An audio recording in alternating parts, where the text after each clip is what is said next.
नमस्कार, मैं संदीप मिश्रा आपका स्वागत करता हूं आपके अपने चैनल द घोस्टकास्ट में एक नई और सच्ची घटना के साथ। ये घटना है शिमला की पहाड़ जो कि कहा जाता है शापित है, सच्ची घटना पे आधारित है। आइए कहानी की तरफ मुड़ते हैं। यह कहानी उन 4 दोस्तों की है जिसके साथ कुछ ऐसी घटना घटी कि जिससे उनका पूरा जीवन ही बदल गया। आइए जानते हैं कि ऐसा क्या हुआ। मुंबई शहर की रहने वाली प्रिया शर्मा अपने दोस्तों के साथ रवि, साहिल और विजय के साथ शिमला जाने का प्लान बनाया। वे सब शिमला जाने के लिए बस में बैठ गए। कुछ ही देर में प्रिया सो गई। अचानक प्रिया की नींद खुल गई तो उसने देखा कि बस में कोई भी नहीं था। बस का ड्राइवर भी नहीं था। बस अपने आप ही चल रही थी। उसके सारे दोस्त भी बस में नहीं थे।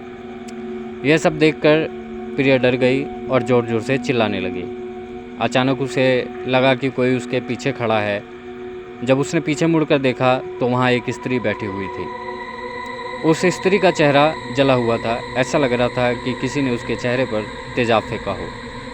ऐसा भयंकर चेहरा देखकर प्रिया ने चिल्लाना शुरू कर दिया, बचाओ बचाओ बचाओ। और अचानक प्रिया की नींद उड़ गई। वो एकदम डरी हुई और पसीने से पूरी भीगी हुई थी। पास में बैठे हुए विजय ने पानी की बोतल देते हुए कहा, शायद तुमने कोई सपना देखा होगा। थोड़ी ही देर में सब शिमला पहुंच गए और एक होटल पर रात बिताने के लिए रुक गए। दूसरे दिन वो सब साथ मिलकर होटल के पास वाले पहाड़ पर घूमने के लिए निकले।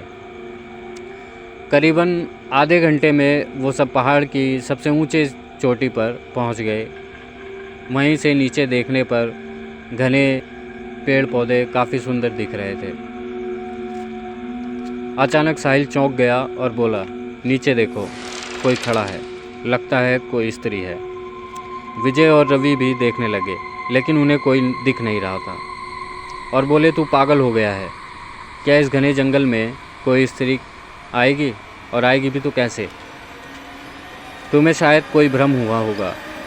उसके बाद वह सब रात होने वाली थी, इसलिए उन सब ने पहाड़ पर रुकने का ही निर्णय किया। इसलिए उन सब ने वहाँ पर तंबू लगाया और खाने पीने के लिए सामान बाहर निकाला। प्रिया का बैग तंबू से बाहर था, इसलिए वह रहने के लिए बाहर गई तो वहाँ उसे किसी की आवाज़ सुनाई दी। प्रिया उस आवाज़ की ओर अपनी नज़र घुमाती है तो उन्हें सामने से कोई 3 आदमी आते हुए दिख रहे थे।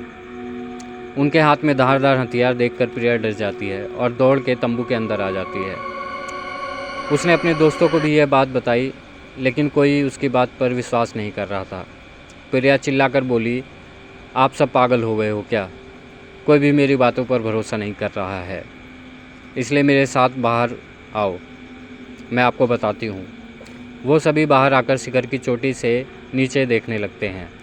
उतने में ही उन सब को लगता है कि कोई 3 लोग उनकी ओर बढ़ रहे हैं।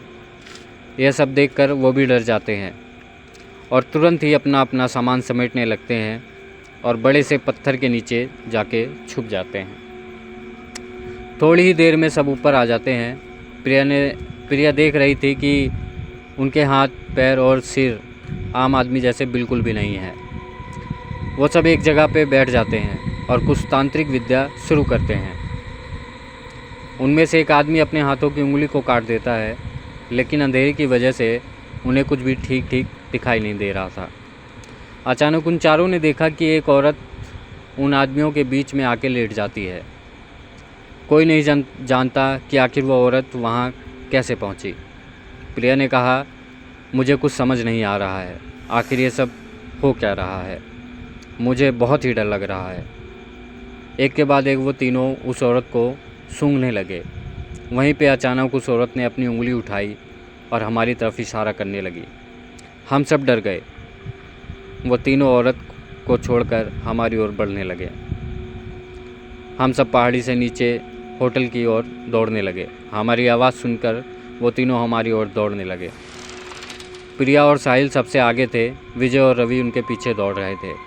प्रिया और साहिल होटल तक पहुंच गए लेकिन रवि और विजय का कोई पता नहीं चल रहा था। हमने होटल वालों से उनके बारे में सभी बातें की तो उन लोगों ने कहा, उस पहाड़ पे कोई नहीं जाता है, वो पहाड़ शापित है। जो भी वहाँ जाता है कभी भी वापस नहीं आता है। आपकी किस्मत अच्छी है कि आप अभी ज़िंदा हैं, लेकिन हमारे दोस्त रवि और विजय कभी भी वापस लौट नहीं आए। हमने उन्हें ढूंढने की बहुत कोशिश की, पुलिस कंप्लेन भी करवाई, लेकिन कोई फ़र्क नहीं पड़ा।